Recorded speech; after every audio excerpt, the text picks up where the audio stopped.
Welcome to the deep dive. We're cutting through the noise today, getting straight to some really key insights in the world of rugby. Absolutely. It's a fascinating time. Lots happening. It really is. And we're looking closely at the game's evolution, specifically drawing on, some pretty strong words from a legend, former All Blacks fly half, Carlos Spencer. Yeah, Spencer always has a unique take, doesn't he? Especially with his experience. He does. So our mission today is to unpack two big shifts, really intertwined shifts. First, the impact of South African teams leaving Super Rugby, that whole shakeup. Massive. Huge. And second, the influence of another former All Black, Tony Brown, now coaching the Springboks attack. Some surprising stuff here. Definitely. 2 points that tell a bigger story about the global game. Exactly. So before we really dive in, just a quick reminder, make sure you're subscribed to Rugby Obsession. You don't want to miss these deep dives. Good call. Okay, so Spencer's insights. He's got deep ties, played and coached in both New Zealand and South Africa, Lions, Southern Kings. So he sees it from multiple angles. That's such a crucial point. It gives his views real weight, and it sets up our first topic perfectly. That Super Rugby shakeup, South Africa's departure. Yeah, let's set the scene a bit. You have to remember 2020, right? COVID hits. Right. And the Super Rugby tournament just stopped, curtailed. Exactly. And the travel implications, well, they were impossible. Especially between continents like that. Financially risky, too. So New Zealand Rugby, they kind of had their hand forced. They had to break away, didn't they? They did. They moved quickly, set up Super Rugby Aotearoa, purely domestic at first. Keep the game alive, keep the players playing. Made sense. Then they broadened it out a bit, joined up with Rugby Australia for that Super Rugby Trans-Tasman comp. Yeah, that was intense but brief. Very brief. And that led to what we have now, Super Rugby Pacific, a more regional focus. Definitely regional. Which, of course, left the South African teams needing a new home. A big decision point for them. And they found one, didn't they? The big four, Bulls, Lions, Sharks, Stormers, they headed north. Into the United Rugby Championship, the URC, which, for anyone maybe less familiar, that's the league with teams from Ireland, Scotland, Wales, Italy, and now South Africa. A major shift. And not just the URC, they also got into the Investec Champions Cup. Europe's top-tier club competition, like their Super Bowl, basically. Pretty much, yeah. Pitting the best against the best from different European leagues. So a massive pivot towards the Northern Hemisphere for those SA clubs. And wasn't there a fifth team, too? The Cheetahs? That's right. They weren't in the URC mix, but they compete in Europe's second-tier Challenge Cup. So, yeah, a complete realignment for South African rugby. Big questions were asked. Which brings us neatly to Carlos Spencer's take. Because he doesn't mince words, does he? Not at all. He told IOL, and this is direct, we're definitely missing them. Simple as that. It's blunt. And it sounds like it goes deeper than just missing, playing against them. Oh, absolutely. He really emphasizes the loss, not just for players, but for fans and for, well, the development of New Zealand rugby itself. He said, New Zealand rugby has shown that we've missed them over the last few years. That's quite a statement. It is, and he follows it up with, it's a huge loss for New Zealand rugby, so the question is why? What's specifically missing? He gets right to it. He says, it's unfortunate for us as New Zealanders because the Boks are one of our biggest rivals.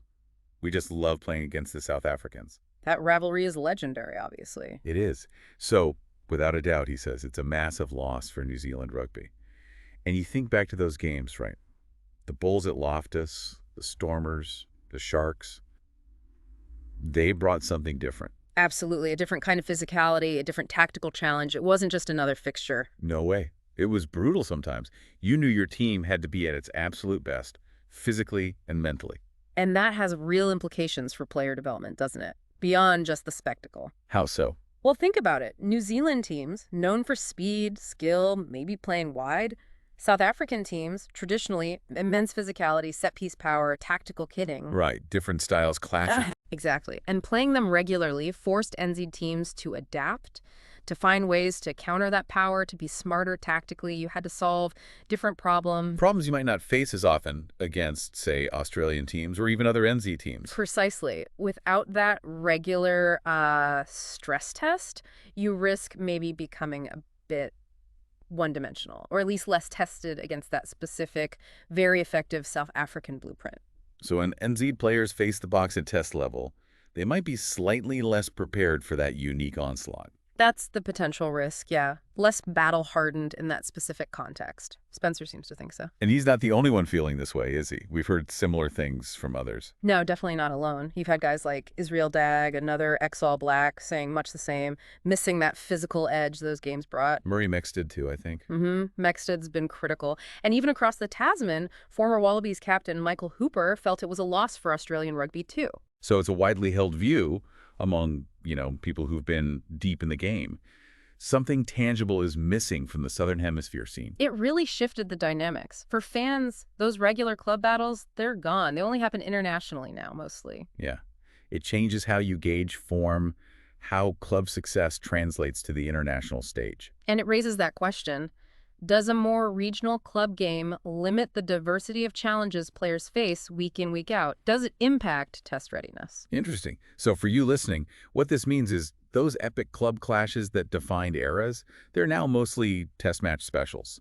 It maybe muddies the water on who the best club teams are globally. And it could potentially make those All Blacks versus Springboks tests even more unpredictable, maybe? Less recent shared history at the club level? A really profound shift, which actually leads us nicely into the second big insight from Spencer. It's about coaching talent crossing borders, despite these structural changes. Yeah, this is fascinating. Let's talk Tony Brown, another former All Blacks fly half, hugely respected coach. And now, he's assistant coach for the Springboks, focusing on attack. Which is eyebrow-raising for some, maybe. Yeah. An all-black coaching the Boks, but his impact seems undeniable. Totally. Spencer says the Boks attacking play has come on in leaps and bounds under Brown, which is saying something for a team renowned for other strengths. Exactly. Power, defense, set piece. But Brown's adding layers to their attack. He's known as one of the world's best attacking coaches for a reason. Look at his record. The Japan, he made them incredibly exciting, remember? Oh yeah, that 2019 World Cup. And the Highlanders in Super Rugby always punched above their weight offensively. He brings something special. And Spencer's view on Brown going to the Boks, it's interesting. Very. He's really positive about it, sees it as a good thing, showcasing New Zealand's coaching talent globally. He calls Brown one of those intelligent coaches that is innovative, who doesn't mind bringing something different to the attack. And you can see that, can't you? With Japan, it was that fast, offloading, high-skill game. With the Boks, maybe more subtle shifts, attacking from deeper, using width, integrating forwards differently. It's like Brown unlocks potential others don't see. Spencer clearly rates him very highly. And it carries extra weight because Spencer himself is now coaching attack, right, for the Black Ferns New Zealand's women's team. Exactly. So he understands coaching philosophies, the value of innovation. He was pretty innovative himself as a player. Definitely a maverick flair. So him endorsing Brown's move, seeing it as knowledge sharing that benefits the global game, that's significant. It suggests this movement of coaches isn't treachery, it's evolution. Like an intellectual exchange program for rugby. Kind of, yeah. It shows them maturity, maybe, a recognition that sharing expertise, even with rivals, ultimately lifts the standard everywhere. The Boks get better attacking ideas, which forces other teams, including the All Blacks, to get better at defending them. Everyone raises their game. Precisely. It prevents stagnation. It keeps the tactical battle fresh and challenging. It makes the Springboks even harder to beat, which benefits the sport globally. Okay, let's pause here for a sec. If you're finding this deep dive interesting, thinking about these shifts, make sure you hit subscribe on Rugby Obsession. We do this regularly. Good point. So let's try and connect these threads. We've got South Africa leaving Super Rugby. Spencer sees it as a massive loss for NZ's development. Right, less exposure to that unique challenge. And then we have Tony Brown, an NZ coach, heading to the Springboks and improving their attack. Spencer sees this positively, as NZ contributing globally. It feels almost contradictory, but maybe it isn't. I think it highlights just how complex and interconnected modern rugby is. Club structures might change, regionalize even. Yeah. But the flow of talent, especially coaching expertise, that continues across borders, it shapes the international game directly. So even if the club rivalries aren't happening week to week, the intellectual rivalry, the coaching battle, that's still very much alive. Exactly. It shows the sport is always adapting. Old pathways close, new ones open. The drive for excellence finds a way, even if it's a Kiwi coach helping the world champions. It paints a picture of a sport that's, I guess, constantly in flux, but maybe getting better overall because of it. More diverse tactics, higher standards. That seems to be the underlying trend. It's dynamic. So for you listening, what do you make of all this? What are your thoughts on SA and the URC and Champions Cup?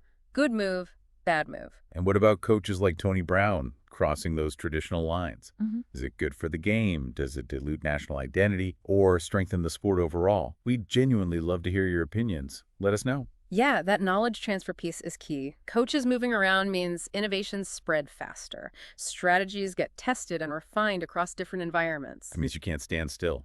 You have to keep evolving. Absolutely.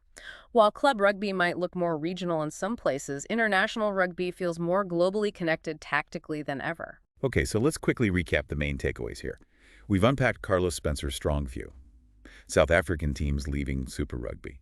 A massive loss for New Zealand rugby's competitive development. A loss of that unique physical and tactical challenge on a regular basis. But on the flip side, Tony Brown taking his innovative attacking coaching to the Springboks. Spencer sees that as a positive, a sign of New Zealand's positive impact on the global game's evolution. Yeah, two sides of the coin, really, highlighting how interconnected yet shifting the rugby world is. The sport adapts, talent flows. It really does. So as we wrap up, here's something to think about, a final thought for you. Okay.